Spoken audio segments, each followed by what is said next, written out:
Hey there. Before delving into my story, I listened to a lot of other people on this platform and saw how guys usually react when it comes to cheating on a woman. I am the wife who cheated on her husband, so you can throw whatever you want at me. Insults, condemnations, but believe me, I've exhausted myself enough. You can't say anything that I haven't said to myself countless times. The shame and guilt I feel are unbearable.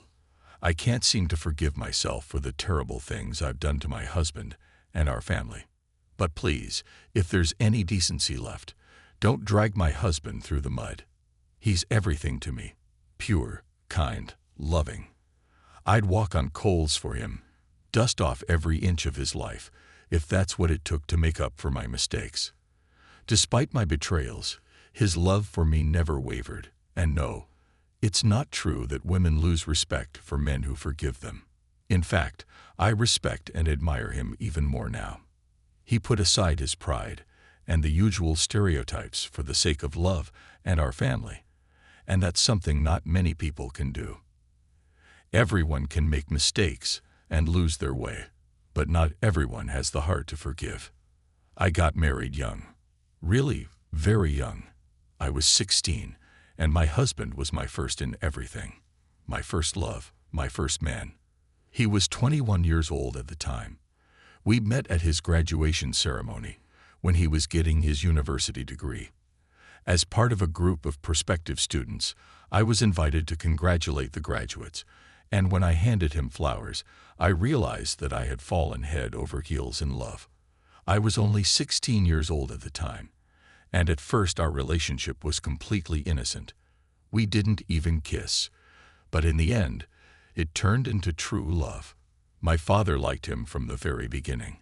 He was the perfect guy, an excellent student, a gold medal at school, a diploma with honors at the university, a bright future. However, my mother was more skeptical. She thought I was still too young and should focus on my studies. She was convinced that he would take advantage of me and leave. But none of this happened.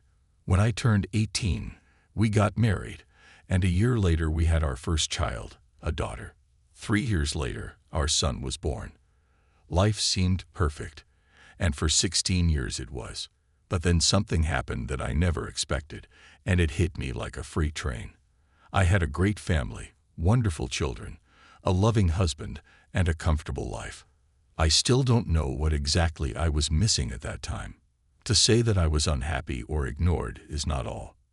Maybe it was just the everyday grind, the same old routine, that did a number on me. But 3 years ago, I met another man. I thought I'd fallen in love with him, but in hindsight, it was more like infatuation or pure lust. That feeling totally messed with my head. The way we met, pretty cliché. It was icy out, and as I was walking along the sidewalk, I slipped and twisted my ankle, falling right into the street. A car screeched to a stop, and the driver, a well-dressed man, jumped out, practically yelling at first. I couldn't get up, so he took me to the ER. Thankfully, it wasn't anything serious. I tried calling my husband, but his phone was off, probably because he was in a meeting. This man waited with me at the hospital and even drove me home afterward. Turns out, he'd been widowed for a long time, and his daughter had married a foreigner and moved to Switzerland. From the very beginning, something sparked between us, even though I wasn't looking for anything new. I had a family, and I was content, but there was something about him that kept pulling me in.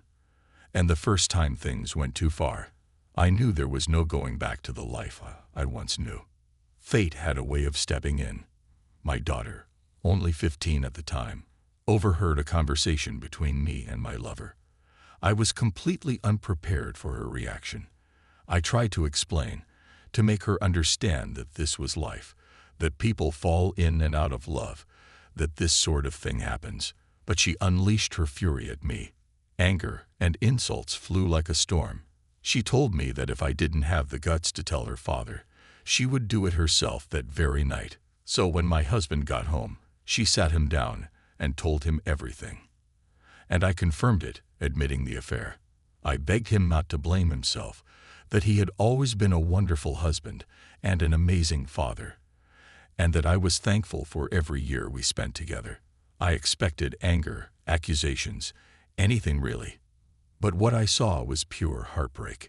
At first, he asked me to reconsider, to think about our kids. He told me that they needed their mother and that he was willing to forgive me if I'd just stay. But I couldn't. My feelings for this new man had consumed me, and I couldn't see anything beyond him. I promised my husband that I wouldn't abandon our children, and that once I settled in, I would take them with me. But my daughter cut in. She told me she'd rather die than leave with me, that if I walked out that door, I'd no longer be her mother. She told me to forget I ever had a daughter. My son, while not as harsh, made it clear he didn't want to leave either, though he was willing to stay in touch with me from time to time. My husband, through his pain, told me that he had loved only me his entire life, and that all he ever wanted was to make me happy. If letting me go was the only way to do that, he was ready to do it. He asked just one thing, that I leave the kids with him. My daughter, though, exploded at this. She was practically hysterical. She said she wasn't an object to be handed over or taken away. She decided right then and there to stay with her father and cut all ties with me. She didn't want to see me, hear from me, or have anything to do with me. I tried to tell her that she was speaking out of youthful anger, that she would eventually understand, but nothing I said seemed to reach her. In the end, we agreed the children would remain with their father for the time being, staying in their familiar environment. I packed my things and left. The next day, I filed for divorce. A month later, everything was official, and I moved to the city of my new lover. It seemed like happiness for a while, but it didn't last long. 2 years have passed, and the fiery passion that once existed between us has faded away. Everything became ordinary. He was very jealous of me, especially of my communication with my son and ex-husband. I had no relationship with my daughter. She even threw away the gift I sent her for her birthday, which deeply hurt her father. My lover's jealousy became unbearable. He resented every conversation I had with my ex-husband and started calling my daughter names, insulting her by calling her selfish and rude. I couldn't stand it. No matter what had happened, he had no right to talk about her like that. The arguments started over the smallest things, and it became clear to me that we were completely different people. My mind began to wander back to my family. I thought about going back, getting on my knees, apologizing, begging for forgiveness. I doubted they'd ever take me back. Some things just aren't forgivable, but I felt like I needed to try. Just as I was contemplating this, my daughter called out of the blue. Her voice was firm. She told me to listen without interrupting. It is very painful to realize that sometimes even the most sincere attempts to make amends do not heal wounds instantly, especially when it comes to family. Life is filled with difficult choices and moments of vulnerability, and it becomes clear what you've been through emotionally. You want your daughter to forgive you, but her pain and anger still haven't subsided. The trauma she has endured, the loss of trust, stability, and family unity, has left scars that may last for a long time and may never fully heal. My daughter sees betrayal not only in my departure, but also in the pain it caused her father, for whose support she worked so hard. From her point of view, she may feel like she's protecting him and even herself by keeping me at arm's length. Her coldness is probably a protective mechanism to avoid further emotional damage. Her ex-husband's willingness to forgive and move forward testifies to the depth of his love for me. Most likely, she regards forgiveness as weakness or as negating the enormous efforts she made to help her father recover from my betrayal. I try to live in the present, even though guilt eats me up every day.